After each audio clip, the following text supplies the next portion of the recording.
আর এখান থেকে শুরু হয়ে গেল চা বাগান ফিনলে ট্রি গার্ডেন থেকে। এখান থেকে এই সাইডটা কিন্তু বাহুবল পড়ছে, আপনার হবিগঞ্জের সাইড পড়ছে, হবিগঞ্জ জেলার সাইড। এবং এখান থেকে শুরু হবে আপনার বাহুবল অঞ্চল। বাহুবল অঞ্চল থেকেই আপনার তারপর আমরা ঢুকবো কিছুক্ষণ পরেই শ্রীমঙ্গলে। শ্রীমঙ্গল কোথায় থেকে শুরু হবে আপনার দেখাবো আমি সম্পূর্ণ ভিডিওতেই। আপনার যে মূর্তিটা রয়েছে 4 দেশে স্বাগতম মূর্তি, বড় মূর্তি, প্রায় চামালির একজন চামালি চা পাতা চলছে, সেইখান থেকে কিন্তু আপনার শ্রীমঙ্গল এবং মৌলভীবাজার জেলা শুরু হয়ে যাবে। এখনও কিন্তু আমরা রয়েছি হবিগঞ্জ জেলায়।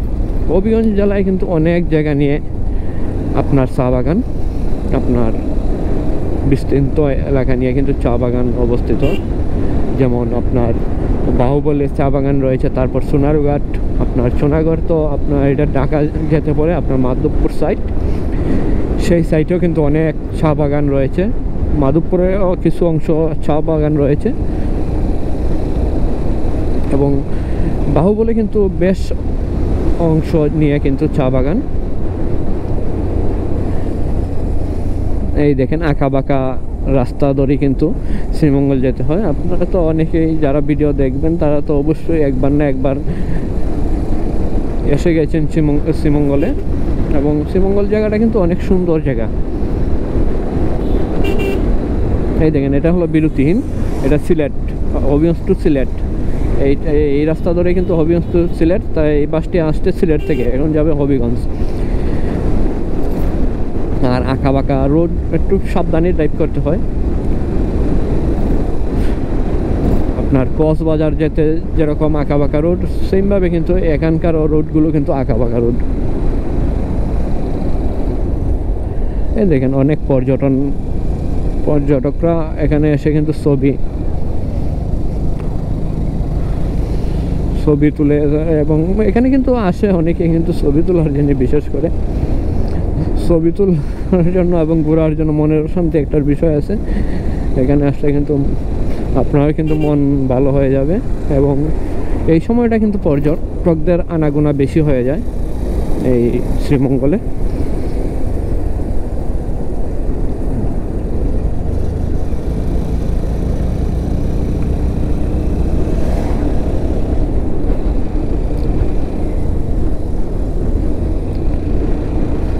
একটা গাড়িকে ক্রস করতে খুবই কেয়ারফুল থাকা লাগে, কারণ অনেক সময় প্রায় দেখতে পাচ্ছেন আমার ভিডিওতে প্রথম থেকেই আঁকা বাঁকা রাস্তা। আপনি যেন একটা গাড়িকে হুট করে ওভারটেক করবেন তাও পারবেন না। আপনি একটু ধৈর্য থাকতে হবে আপনার মধ্যে, তা না হলে কিন্তু আপনি দুর্ঘটনার সম্মুখীন হতে পারেন।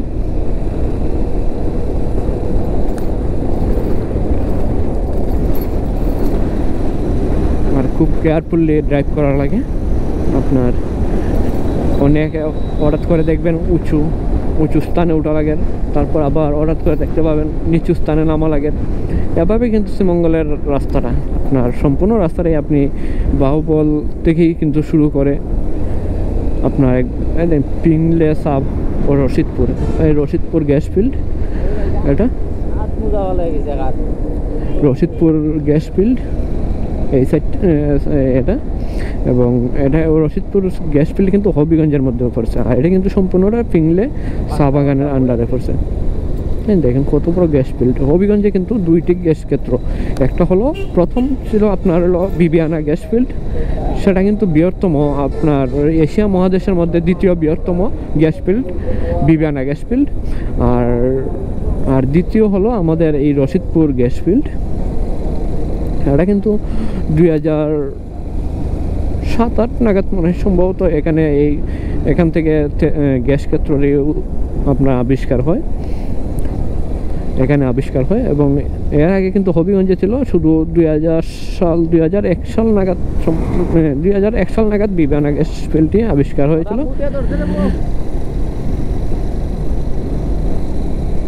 আমতলি চা বাগান, আমতলি।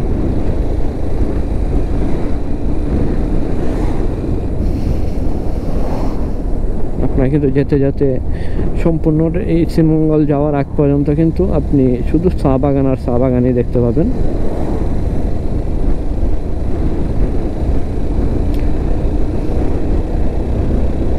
একটু সমতল জায়গা পেয়ে গেছি, যে কারণে গাড়িটা ওভারটেক করে নিলাম। ওভারটেক করতে গেলেও কিন্তু আপনি একটু ধৈর্য শক্তি থাকতে হবে। ধৈর্য না থাকলে কিন্তু আপনি যে কোনো মুহূর্তে কিন্তু একটি দুর্ঘটনার শিকার হতে পারেন। এই দেখেন কত সুন্দর আপনার চা বাগান।